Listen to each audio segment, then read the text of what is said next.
कि जब केंद्र में यूपीए की कांग्रेस की सरकार थी तब इसी संसद द्वारा बनाया गया आईआईटी एक्ट का उल्लंघन क्यों हुआ?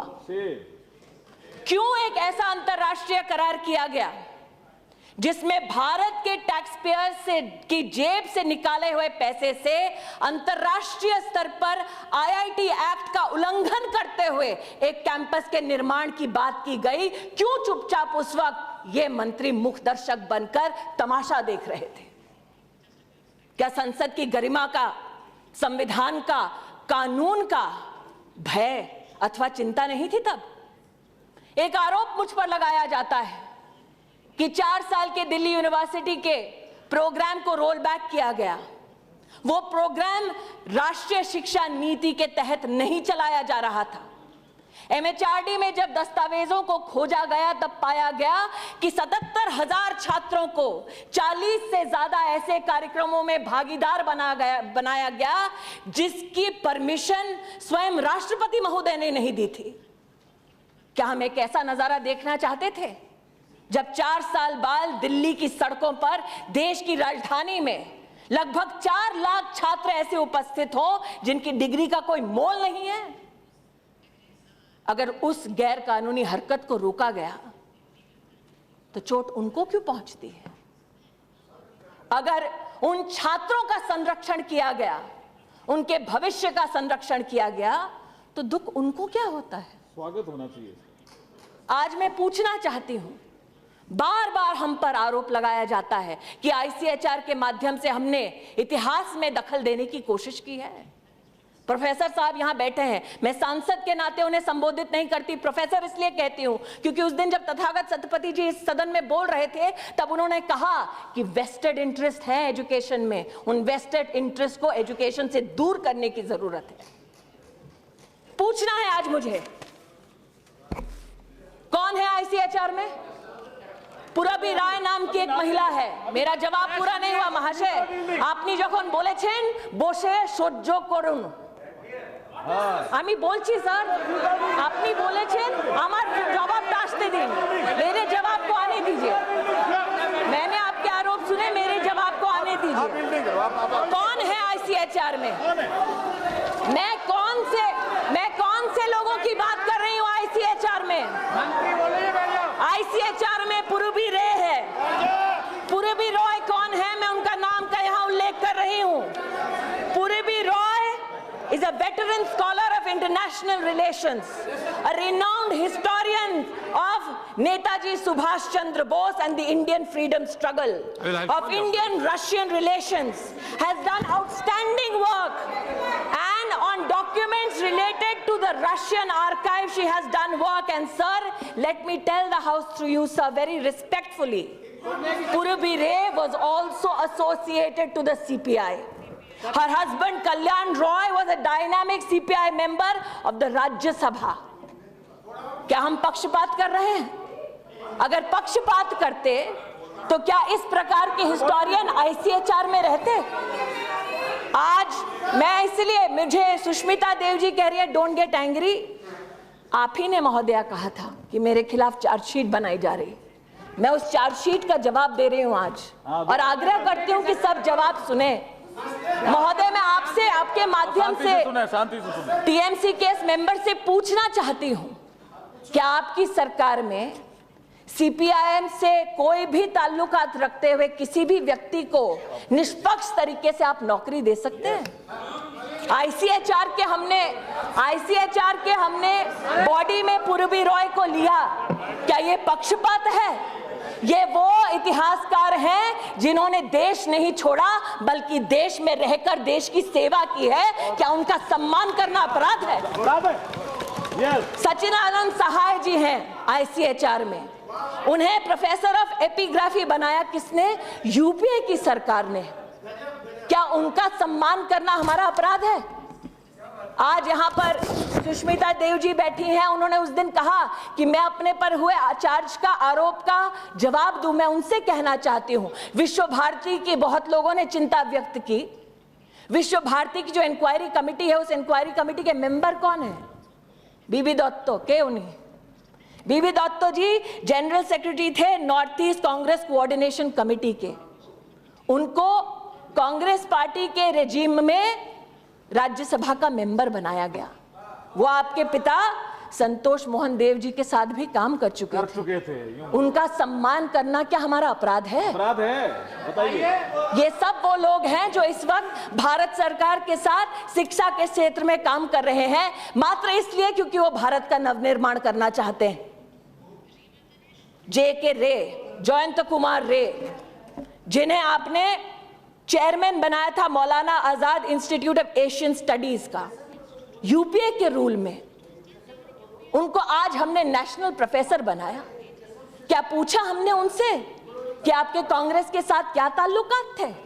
हमने मात्र ये देखा कि शिक्षा के क्षेत्र में वो कैसे आगे काम कर सकते हैं। ध्रुव नारायण जी बैठे हैं पीछे, डिमांड फॉर ग्रांट्स पर सबसे पहला भाषण उनका था। पहले सत्र में जब मेरा उनसे परिचय हुआ, उन्होंने कहा 10 साल से मेरे क्षेत्र में केंद्रीय विद्यालय नहीं चल पा रहा है, आप खोलिए इसे। हमने खोला। क्या पक्षपात किया? नहीं किया। खोला नहीं खोला, बताओ तो सही। सुष्मिता देव जी स्वयं इस बात की गवाह हैं कि उनके अपने क्षेत्र में हमने केंद्रीय विद्यालय में जितना सहयोग था संभव उतना किया। ये सहयोग करना क्या पक्षपात है? ये हमारा अपराध है। आज इस सदन में मैं कहना चाहती हूँ, डिमांड पर आ रही हूँ, आज इस सदन में कहना चाहती हूँ कि एक वैकेंसी को लेकर चिंता व्यक्त की गई। वैकेंसीज पर महामहिम राष्ट्रपति जी को 8 मई को एक पत्र लिखा गया था और कहा गया था कि मॉडल कोड ऑफ कॉन्डक्ट के लगते ही 15 वैकेंसीज भरने का कुछ लोग प्रयास कर रहे थे जो कानून के विरोध में है, इसकी जांच हो। हमने जांच की। यूपीए के कार्यकाल के दौरान 4 लोग जो प्रस्तावित थे, उन्हें central university Gujarat, Uttarakhand, central university Kerala और पंजाब में सम्मान सहित कार्य करने का मौका दिया। ये हमने चयनित नहीं किया, यूपीए की सरकार द्वारा चयनित हुआ और हमने उसका सम्मान किया। लेकिन जिन चयन समितियों में हमने कहीं ना कहीं कोई चैलेंज देखा, उसको हमने रोकने का प्रयास किया। क्यों? क्योंकि आज जैसे लक्ष्मी नारायण यादव जी कह रहे हैं, उनमें से एक नाम ऐसे व्यक्ति का था जो आज सीबीआई की गिरफ्त में है। क्या उस व्यक्ति को रोकना हमारा अपराध था? रिवाइज एस्टिमेट्स की बात हो रही है इसी सदन में और दूसरे सदन में भी। हमने बार बार कहा है कि शिक्षा प्रायोरिटी ऑफ प्रायोरिटीज है। हमसे पूछा गया कि जो बीजेपी के मैनिफेस्टो में है मिड डे मील को और सशक्त करना, क्या उसका प्रयास किया? जी किया। फरवरी के महीने में नई गाइडलाइंस बनाई सेफ्टी और हाइजीन ऑफ फूड के लिए। साथ ही एक centralised voice monitoring recognition system हम लोग कर रहे हैं ताकि प्रदेश और केंद्र की सरकार को एक साथ पता चले मिड डे मील में कहीं कोई चुनौती तो नहीं है। हमसे ये कहा गया कि हम शिक्षा के निजीकरण में कोई काम नहीं कर रहे हैं। मैं इससे सहमत नहीं हूं। स्वयं नाम का एक कार्यक्रम हम शुरू कर रहे हैं जिसके अंतर्गत देश की सभी central universities, IITs, IIMs, NITs, IISERs, ये सब मिलकर देश के इतिहास में पहली बार हमारे देश के नागरिकों को मुफ्त शिक्षा देंगे ताकि डिग्री हो, डिप्लोमा हो या फिर वो सर्टिफिकेट का कोर्स हो, कम से कम टेक्नोलॉजी के माध्यम से उन्हें वो शिक्षा प्राप्त हो। देश में लगभग 500 ऐसे केंद्र करेंगे जिसमें नागरिक जाकर अपने एग्जाम को दे और बहुत ही न्यूनतम शुल्क पर सर्टिफिकेट ले। क्या उच्च शिक्षा में इतनी बड़ी क्रांति लाना अपराध है हमारा? तथागत सतपथी जी का मैं स्वागत करती हूं, जिन्होंने राजनीति से उठकर प्रदेश की कुछ चुनौतियों पर ध्यान आकर्षित करने का काम किया। आपने कहा मात्र संस्कृत का सम्मान काफी नहीं है, सभी प्रादेशिक और ट्राइबल लैंग्वेजेस का भी सम्मान होना चाहिए। मैं आपसे बहुत ही सम्मानजनक तरीके से कहना चाहूंगी, आपने जो भाषण दिया उसकी मैं सराहना करना चाहती हूँ। आप एक वरिष्ठ राजनीतिक कार्यकर्ता है, मेरी पार्टी से आपका कोई इत्तेफाक नहीं। आपने, सुप्रिया सुले ने उस दिन जो बातें कही उसका राजनीति से कोई सरोकार नहीं था, वो चिंता थी जो आपने व्यक्त की। सुप्रिया सुले जी ने कहा कि लगभग 2 करोड़ बच्चे are out of school. 2 crore नहीं है, 3 करोड़ नहीं है, 60 lakh children out of school. Shashi Tharoor ji ने कहा कि पहले कम थे अब ज्यादा हो गए। इनके आंकड़े गलत हैं। पहले 1,36,00,000 थे, अब 60 लाख हैं। Your math is wrong, sir. सुधार दो। ज्ञान नाम का एक कार्यक्रम शुरू कर रहे हैं हम। ज्ञान के अंतर्गत अंतरराष्ट्रीय स्तर के जितने भी हमारे एकेडमिशियंस हैं, प्रोफेसर्स हैं, इंडस्ट्री एक्सपर्ट्स हैं, उनको भारत सरकार खुद भारत सरकार के ट्रेजरी से पैसा देकर आमंत्रित कर रहे हैं ताकि वो हमारी सेंट्रल यूनिवर्सिटीज, NITs, IITs में, आईसर्स में जाकर हमारे छात्रों को पढ़ा सकें। इस प्रकार की क्रांति लाना क्या अपराध है?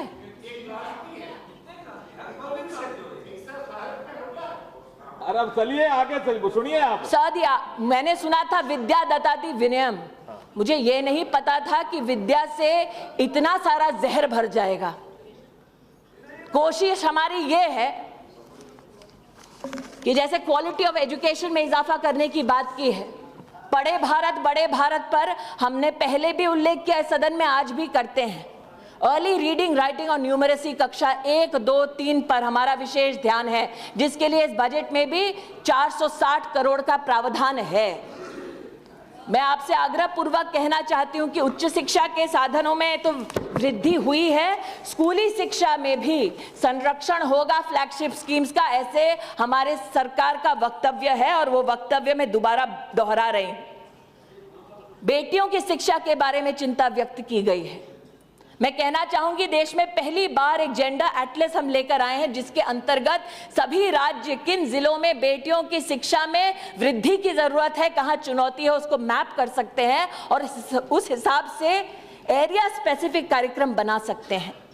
हमारे प्रधानमंत्री जी ने बेटी बचाओ बेटी पढ़ाओ कार्यक्रम की शुरुआत की है, जिसके अंतर्गत हमने 100 ऐसे जिले चिन्हित किए हैं जिसमें स्कूल मैनेजमेंट कमेटी, जिसमें 75% माता पिता होंगे उन स्कूलों के जिनमें छात्र जाते हैं, उनसे कहा गया है कि अगर आप स्कूली शिक्षा में बेटियों को प्राइमरी से सेकेंडरी और सेकेंडरी से हायर एजुकेशन की तरफ बढ़ाएं तो हम स्कूल मैनेजमेंट कमेटी को 5 लाख रुपए का इनाम देंगे। हमारी कोशिश ये है कि स्कूल्स का असेसमेंट हम कर सके। GIS मैपिंग हमने राष्ट्र भर में की है, मात्र 3 प्रदेश रह गए हैं जिनकी मैपिंग अब तक नहीं हुई है। उन मैपिंग्स के बाद हम जानते हैं कि हैबिटेशन वाइज हमें कहां शिक्षा के कौन से साधन देशवासियों को देने हैं। कई लोगों ने और सुष्मिता जी ने एक विशेष चिंता व्यक्त की थी नॉर्थ ईस्ट के छात्रों के लिए। मैं कहना चाहती हूं कि UGC के अंतर्गत हमने ईशान उदय, ईशान विकास नाम के कार्यक्रमों की शुरुआत की। पहली बार देश में हम नॉर्थ ईस्ट के छात्रों को विशेष रूप से देश भर के कुछ चुनिंदा संस्थानों के दौरे पर ले गए, जहां पर हमने उनसे कहा कि अगर आप अपने जीवन में कुछ करियर अपॉर्चुनिटीज चाहते हैं apart from tourism, hospitality, humanity, तो साइंस और टेक्नोलॉजी की दुनिया में आपके लिए वो क्या क्या नई ऊंचाइयां हैं जो आप छू सकते हैं, उसका हमने उनसे परिचय करवाया। हमने 10,000 अंडर ग्रेजुएट स्टूडेंट्स के लिए विशेष रूप में नॉर्थ ईस्ट के बच्चों के लिए स्कॉलरशिप की व्यवस्था की। हमने पहली बार एक ऐसा स्किल फ्रेमवर्क राष्ट्र को समर्पित किया नवंबर 2014 को, जिसके अंतर्गत जो छात्र कक्षा 8 के बाद पढ़ाई छोड़ देता है, मान लीजिए बढ़ई का काम करता है और 5 साल वो वापस स्कूली शिक्षा अथवा शिक्षा के किसी संस्थान में नहीं पहुंच सकता, उनसे हमने कहा है कि इस फ्रेमवर्क के अंतर्गत आपका 60% of your skill will now make you eligible to go up straight to graduation. आज आपके माध्यम से कहना चाहती हूं कि बस्ते का बोझ बहुत सारे माता पिताओं के लिए चिंता का विषय हो गया है। किताबों की कीमत बहुत सारे माता पिताओं के लिए एक चिंता का विषय हो गया है। NCERT के माध्यम से ऑनलाइन हम ओपन रिसोर्सेज उपलब्ध करा रहे हैं ताकि कक्षा 1 से 12 तक सारी किताबें ऑनलाइन मुफ्त उपलब्ध हो। NCERT से मैंने स्वयं निवेदन किया है कि इसे एक ऐसे मोबाइल ऐप की तरह तैयार किया जाए ताकि माता पिता को मोबाइल पर ही चुनिंदा किताबें मुफ्त में उपलब्ध की जाएं। सारांश नाम का हमने कार्यक्रम शुरू किया और ये सारे वो कार्यक्रम हैं जिनके लिए बजटरी प्रावधान है। सारांश नाम का कार्यक्रम शुरू किया हमने पिछले वर्ष, जिसके अंतर्गत लर्निंग आउटकम सभी सीबीएसई स्कूल में सब्जेक्ट वाइज, चाइल्ड वाइज हर सीबीएसई स्कूल को देने का प्रावधान किया है, ये शुरुआत की है, जिसके अंतर्गत वो स्कूल अपने डिस्ट्रिक्ट में, अपने स्टेट में और नेशनल लेवल पर लर्निंग आउटकम्स को समझे और अपने छात्र की मदद करने के लिए वो स्कूल और अग्रसर हो। अब हमारी कोशिश यह है कि सारांश नाम का ये कार्यक्रम माता पिता तक भी पहुंचे, क्योंकि वो माता पिता जो मात्र पेरेंट टीचर मीटिंग में ही जान सकते हैं कि छात्र का लर्निंग आउटकम क्या है, वो रियल टाइम अपने बच्चे का निरीक्षण कर सकते हैं और बच्चे की मदद कर सकते हैं। मैं उपसभापति महोदय आपके माध्यम से कहना चाहती हूँ, बहुत सारे सांसदों ने ये कहा है कि कला, संस्कृति, खेलकूद, इससे हमारे बच्चे परे हो रहे हैं। कला उत्सव नाम का एक कार्यक्रम है जो केरल राज्य में चलता है। मैं स्वयं जब केरल राज्य में गई तब मैंने इस कार्यक्रम की सराहना भी की और ये अपील भी की कि इसे हम राष्ट्रीय स्तर पर अपनाएं, ताकि प्रादेशिक कला, संस्कृति ये सारे हमारे बच्चों तक पहुंचे। और मुझे कहते हुए बहुत ही प्रसन्नता हो रही है कि इस वर्ष कला उत्सव के पूरे देश में शुरुआत हो रही है। सभी प्रदेशों के स्कूली विभाग से हमारी चर्चा हो चुकी है कि हम कला उत्सव नाम के देश की विभिन्न परंपरा, कला, संस्कृति को उजागर अपने छात्रों के मध्य में करने के लिए इस विषय से, इस कार्यक्रम के माध्यम से आगे बढ़ेंगे। मैं एक निवेदन विशेष सभी माननीय सदस्यों से करना चाहती हूँ। शिक्षा की नीति को लेकर कई माननीय सदस्य चिंतित रहते हैं। जो सदस्य कांग्रेस पार्टी से हैं उनकी चिंता ये रहती है कि सैफ्रनाइजेशन ना हो। मैंने सदन में ये कथन दिया है, एक लिखित जवाब दिया है, दोहराती हूं मौखिक आज। संविधान की मर्यादा में ही शिक्षा दी जाएगी हमारे छात्रों को, ये हमारा वचन है। हमारे प्रधानमंत्री ने कहा है कि उनका धर्म ग्रंथ बतौर प्रधानमंत्री देश का संविधान है, उनका धर्म भारतीयता है। और प्रधानमंत्री के इस कथन को मैं दोबारा इस सदन में दोहराती हूं। मेरा सभी सम्मानित सांसदों से एक अनुरोध है, शिक्षा की नई नीति कैसी हो, इस पर हमने 33 थीम्स विकसित किए हैं। 21 मार्च को सभी प्रदेश की सरकारों के साथ एक बैठक में हमने निर्णय लिया कि आज तक देश में शिक्षा मात्र कुछ चुनिंदा लोग बताते थे कैसी होनी चाहिए। हमने कहा देश में 2,75,000 विलेज एजुकेशन काउंसिल है। प्रदेश सरकारों से आग्रह किया, उन्होंने हमारे आग्रह को स्वीकारा कि हम जाएं उस गांव के विलेज एजुकेशन काउंसिल में और पूछें कैसी शिक्षा चाहिए आपको। कोई उनसे तो पूछे जिनके लिए व्यवस्था बनाई गई है। हम जाएं 6,600 ब्लॉक्स में जाकर पूछें कैसी शिक्षा चाहिए आपको। उनसे तो पूछें कि अपनी तकदीर वो कैसे लिखना चाहते हैं।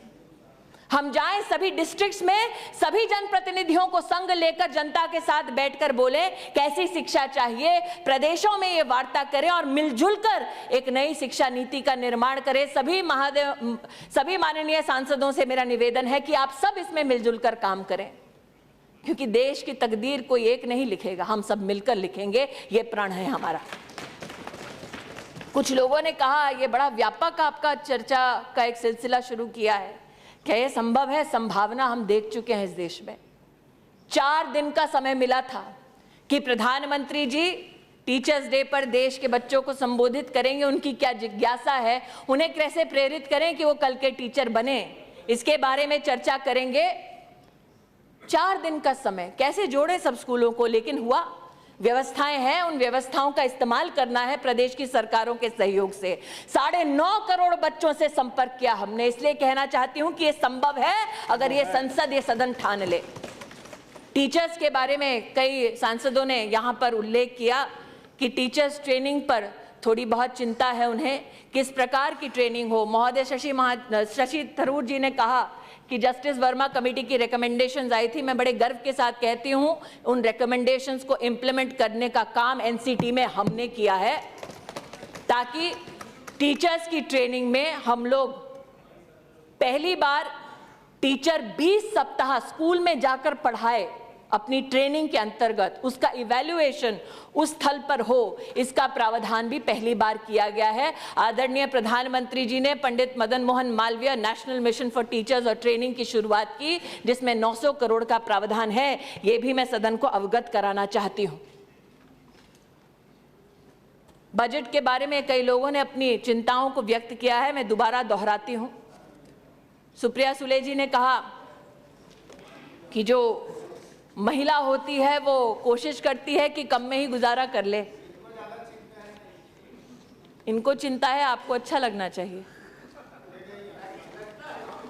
आपको अच्छा लगना चाहिए। डिप्टी स्पीकर की तरफ प्लीज मैं इतना ही कहना चाहूंगी कि शिक्षा प्रदेश की सरकारों के साथ एक ऐसा विषय है जिसमें समन्वय से हम लोग काम कर रहे हैं। मुझे ये कहते हुए गर्व है कि मेरे कार्यकाल में एक भी ऐसी प्रदेश की सरकार नहीं है जिसने शिक्षा के किसी कार्य में भी अपनी असमर्थता को दिखाया है। सभी प्रदेश की सरकारें केंद्र की सरकार के साथ मिलकर शिक्षा के क्षेत्र में काम करने में समर्थ हैं। ये विश्वास मैंने पिछले 10 महीने में प्राप्त किया है, क्योंकि ये विश्वास प्रदेश की सरकारों ने हमें दिलाया है।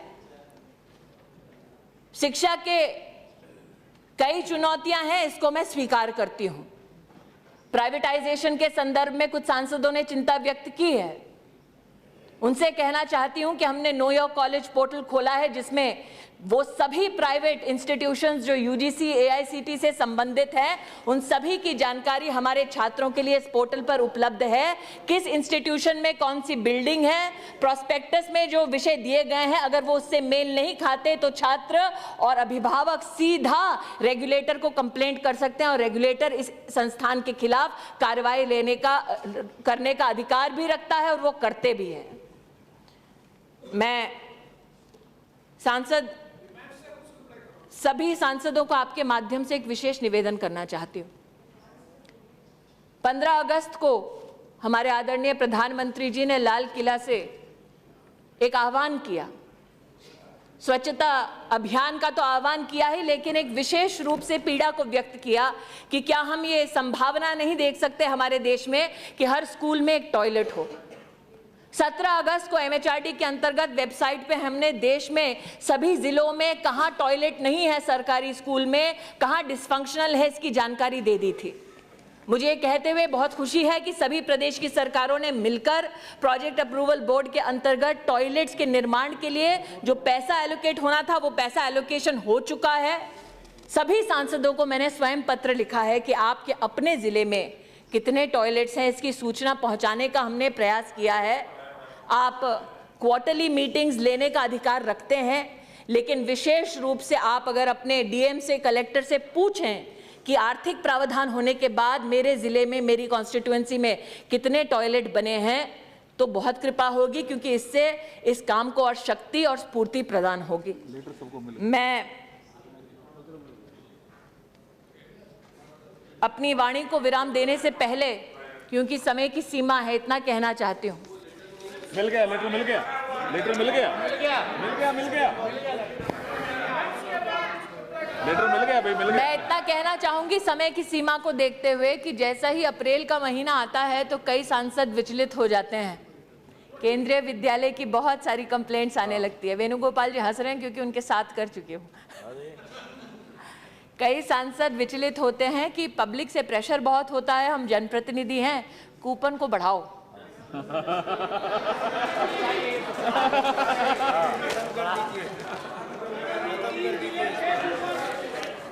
और कुछ सांसदों ने कहा है, अहमद जी कह रहे हैं please tell so it becomes an assurance.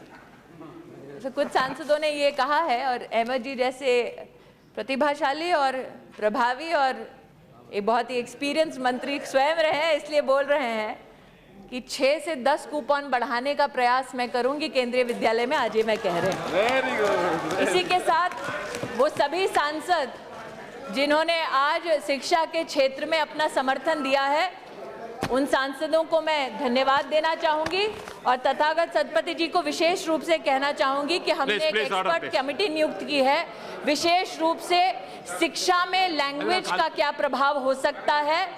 आप सबको मैं अवगत कराना चाहूंगी कि सेंट्रल इंडियन लैंग्वेज की जो इंस्टीट्यूट है CIL मैसूर में, उन्होंने 22 शेड्यूल लैंग्वेजेस में 1080 बुक्स प्रकाशित की हैं, जो प्रादेशिक और ट्राइबल लैंग्वेजेस के साथ साथ अंग्रेजी में भी हैं। अगर कोई भी सांसद इन किताबों का अपने संसदीय क्षेत्र के लिए लाभ उठाना चाहे तो हमसे संपर्क करें, हम ये किताबें आप तक पहुंचाने का प्रयास करेंगे। बहुत बहुत धन्यवाद।